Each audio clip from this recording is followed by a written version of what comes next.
Nobody had experienced quality education themselves in the area. There was no access to quality education facilities. Most of the children, young children from 3 years old to 6 years old were out of school, and there was no preschool, and there was no one at all who had a clue of what a preschool is. They need to get information every day so that you equip them with information. The Bulungula Incubator is specifically a rural development organisation, and we look at a range of different projects that address the challenges of a remote rural community like ours. And our main 4 categories are education, healthcare, sustainable livelihoods and basic services.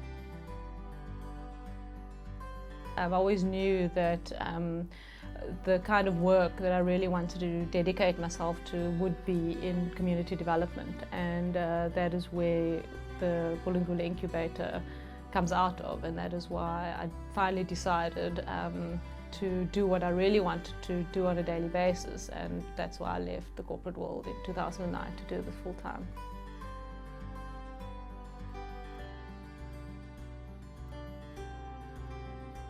We started with a world-class education facility where teachers from the local community were trained. It's about developing young children to be ready for their future in life. My involvement specifically is to empower parents on what to be a parent, what does it mean to be a parent. They are the primary educators of their children. They can stimulate their children, making them ready for schooling. We set up the materials, the curriculum, the nutrition, the entire schooling program, and through psychometric tests that have been done on children that have come through our preschools, many have been found to be expected to perform excellently into their primary school years. So we opened that preschool in 2009, and in 2011 the communities of the other surrounding villages then came to us and asked us if we could open up preschools in their communities. It really is a key success in the work that we do, which is working quite intensely with the communities and ensuring that communities really understand how this enhances their lives. It could take you a little bit longer, it can take you a few years longer, to build something up from the ground and to partner in a way that brings the community along with you on the journey. But if you do that, you know that intervention is then embedded. With this child that is playing alone at home maybe, or they are only 2 at home, they are used to each other, you say, on Monday we're going to a play group. So he goes and plays with other kids in the play group. So that's part of childhood development. So it's stimulating them, giving them readiness for the preschool. Others are still babies. And with these babies, they are learning the fine motor skills.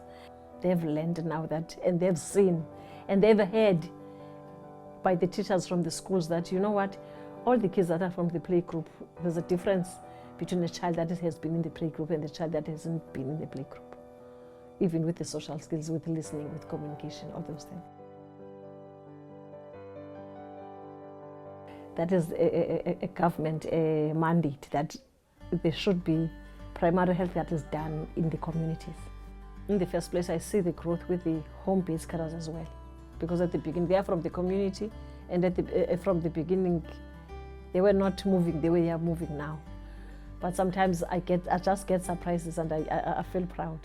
The clinic now gives us medication. Then we as BI team, we do the checkings, the testings, blood pressure checking, family planning, all those things. This wagon is for seeing the kids. We visit schools and do the physical assessment, and we refer the kids. They enjoy this car. Oh, they like it. When you go to school, they are around here looking at this wagon. They like it very much. When you are in development, you need somebody that's going to oversee from the community, because you are trying to meet the needs of the community, so they should understand every step you take. But it's crucial that from the beginning you have a community committee, which all our projects have, that are then trained to manage that particular project, to be able to work with the government administration system so that the government funding that is available for all these interventions in education, in healthcare, in sustainable livelihoods, are then able to come into that project. I think it's always important to start small. I mean, the problems are always big, right? So you think, oh, education's a problem in South Africa, so you want to change the whole education system. That's very hard. I think just do it. Just get in there, get your feet wet, start doing something that you know is a positive contribution into making things better for whoever that is, and then the bigger things come later. And in future, I can see that the people now in the community are their eyes are starting to open, and they want to be involved. They understand things more. We'll continue to look at multidimensional interventions.